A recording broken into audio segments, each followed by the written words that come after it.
Ganesha tutorials YouTube ಚಾನೆಲ್ಗೆ ಸ್ವಾಗತ. ಈ ಚಾನೆಲ್ ಅನ್ನು ನೀವು ಮೊದಲ ಬಾರಿಗೆ ನೋಡುತ್ತಿದ್ದರೆ ಸಬ್ಸ್ಕ್ರೈಬ್ ಮಾಡಿ ಹಾಗೂ ಬೆಲ್ ಐಕಾನ್ ಅನ್ನು ಪ್ರೆಸ್ ಮಾಡಿ. प्यारे बच्चों, आज मैं 10वीं कक्षा के पाठ पढ़ा रही हूँ. पार्ट 3 गिल. पहले पार्ट 1 पार्ट 2 में इस पार्ट को वीडियो को अपलोड किया था. आज मैं अगले पार्ट को कर रही हूँ. पार्ट 3 वीडियो में ध्यान से देख लेना बच्चों. यहाँ तक हुआ था ना, अगले का पार्ट देखो. मुझे चौंकाने की इच्छा उसमें न जाने कब और कैसे उत्पन्न हो गई थी. ಅಂದರೆ ಮಹಾದೇವಿಯವರನ್ನ ಆಕರ್ಷಣೆ ಮಾಡೋದು ಅದಕ್ಕೆ ಏನು ಇಷ್ಟ ಆಗ್ತಾ ಇತ್ತು. ಕಬಿ ಫೂಲ್ದಾನೋ ಕೆ ಫೂಲೋ ಮೇ ಚಿಪ್ಚಾತಾ. ಮಹಾದೇವಿ ವರ್ಮ ಅವರು ಅದನ್ನು ಹುಡುಕ್ಬೇಕಂತಂದೇಳಿ ಯಾವಾಗಾದರೂ ಒಂದ್ಸಲಿ ಏನು ಮಾಡ್ತಾ ಇತ್ತಂದರೆ ಹೂವಿನ ಗಿಡದಲ್ಲಿ ಹೋಗಿ ಬಚ್ಚಿಟ್ಕೊಳ್ತಿತ್ತು. ಕಬಿ ಪರ್ದೆಗೆ ಚುನ್ನಟ್, ನಂತರ ಪರ್ದೆಯ ಹಿಂದ್ಗಡೆ ಹೋಗಿ ಬಚ್ಚಿಟ್ಕೊಳ್ತಿತ್ತು. ಅವ್ರ ಕಬಿ ಸೋನಾ ಜೂಯಿ ಕಿ ಪತ್ಯೋಮೆ. ಸೋನಾ ಜೂಯಿ ಇದು ಒಂದು ಸುವಾಸನೆ ಉಳ್ಳಂತಹ ಹೂವಿನ ಗಿಡ, ಅದರ ಎಲೆಗಳಲ್ಲಿ ಹೋಗಿ ಬಚ್ಚಿಟ್ಕೊಳ್ತಾ ಇತ್ತು.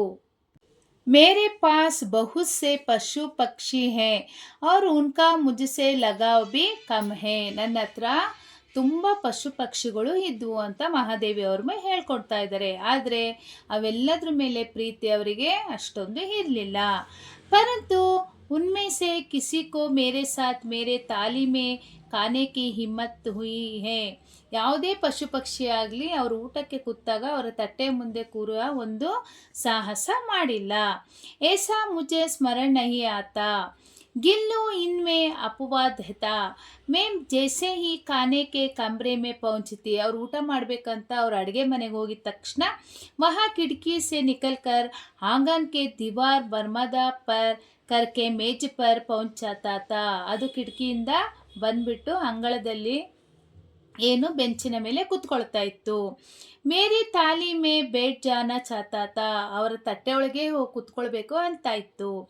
ಬಡಿ ಕಠಿನಾಯಿ ಸೆ ಮೇನೆ ಉಸೆ ತಾಲಿ ಕೆ ಪಾಸ್ ಬಿಟಾನ ಸಿಕ್ಕಾಯ. ತುಂಬ ಕಷ್ಟಪಟ್ಟು ಅದನ್ನು ತಟ್ಟೆಯ ಪಕ್ಕದಲ್ಲಿ ಕುತ್ಕೊಂಡು ಊಟ ಮಾಡೋದನ್ನು ಹೇಳ್ಕೊಟ್ಟೆ.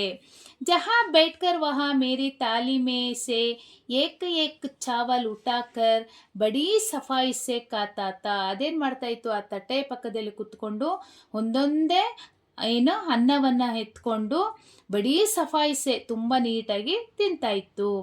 ಕಾಜು ಉಸ್ಕಾ ಪ್ರಿಯ ಖಾದ್ಯತ. ಗೋಡಂಬಿ ಅದರ ಪ್ರಿಯವಾದ ಆಹಾರ.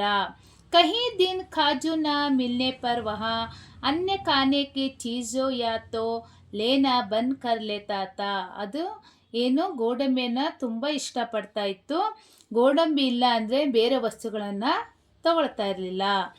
ಜೂಲೆ ಸೆ ನೀಚೆ ಫೇಕ್ ದೇತಾತ. ಬೇರೆ ವಸ್ತುಗಳನ್ನು ತಿನ್ನೋದಕ್ಕೆ ಕೊಟ್ಟರೆ ಏನು ಮಾಡ್ತಿತ್ತು, ಜೋಕಾಲಿಯಿಂದ ಎಸಿತಾ ಇತ್ತು ಕೆಳಗಡೆ. उसी बीच मुझे मोटर दुर्घटना में आहत होकर कुछ दिन अस्पताल में रहना पड़ा. ಇದೇ ಸಮಯದಲ್ಲಿ ಸ್ವಲ್ಪ ದಿನ ಮೋಟಾರ್ ದುರ್ಘಟನಾ ಆಕ್ಸಿಡೆಂಟ್ ಆಗಿ ಮಹಾದೇವಿ ವರ್ಮನಿಗೆ ಹಾಸ್ಪಿಟಲಲ್ಲಿ ಇರಬೇಕಾಗಿ ಬಂತು. उन दिनों जब मेरे कमरे का दरवाज़ा खोला जाता. ಆ ದಿನದಲ್ಲಿ ಆ ಮಹಾದೇವಿ ವರ್ಮನ ರೂಮಿನ ಬಾಗಿಲು ಯಾವಾಗಲೂ ತೆಗೆದಿತ್ತು. गिल्लू अपनी झूले से उतरकर दौड़ता और फिर किसी दूसरे को देखकर तेजी से अपने घोंसले में जा बैठता. ಅದೇನು ಮಾಡ್ತಾ ಇತ್ತು, ಮಹಾದೇವಿ ವರ್ಮನ ರೂಮ್ ಹತ್ರ ಹೋಗ್ತಾ ಇತ್ತು. ಅಲ್ಲಿ ಬೇರೆ ಯಾರನ್ನೋ ನೋಡಿಬಿಟ್ಟು ವಾಪಸ್ಸು ತನ್ನ ಜೋಕಾಲಿಯಲ್ಲಿ ಹೋಗಿ ಕುತ್ಕೊಳ್ತಾ ಇತ್ತು. ಸಬ್ ಉಸೆ ಕಾಜು ದೇ ಜಾತೆ. ಬಂದವರೆಲ್ಲ ಅದಕ್ಕೆ ಗೋಡಂಬಿಯನ್ನು ಕೊಟ್ಬಿಟ್ಟು ಹೋಗ್ತಾ ಇದ್ರು. ಪರಂತು ಆಸ್ಪತಾಲ್ ಸೆ ಲೌಟ್ ಕರ್ ಜಬ್ ಮೇನೆ ಉಸ್ಕೆ ಝೂಲೆ ಕಿ ಸಫಾಯಿ ಕಿ. ಆದರೆ ಮಹಾದೇವಿ ವರ್ಮ ಹಾಸ್ಪಿಟಲಿಂದ ಬಂದುಬಿಟ್ಟು ಅದರ ಜೋಕಾಲಿಯನ್ನು ಕ್ಲೀನ್ ಮಾಡೋಕ್ಕೆ ಹೋದ್ರು. ಉಸ್ಮೆ ಕಾಜು ಬರೆ ಮಿಲೆ. ಎಷ್ಟೊಂದು ಗೋಡಂಬಿ ಸಿಕ್ತು. जिनसे ज्ञात होता था कि वह उन दिनों अपना प्रिय खाद्य कितना कम खाता था. ಮಹಾದೇವಿ ವರ್ಮ ಇಲ್ಲ ಅಂತಂದೇಳ್ಬಿಟ್ಟು ಅದು ಆ ದಿನಗಳಲ್ಲಿ ತನ್ನ ಇಷ್ಟವಾದ ಗೋಡಂಬಿಯನ್ನು ತುಂಬ ಕಡಿಮೆ ತಿಂತಾ ಇತ್ತು. अच्छा बच्चों, यहाँ तक ख़त्म करती हूँ. अगले का पार्ट 4 वीडियो में डालती हूँ.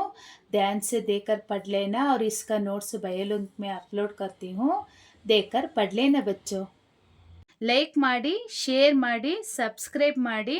ಡೌಟ್ಸ್ ಇದ್ದರೆ ಕಮೆಂಟ್ ಮಾಡಿ. Thank you.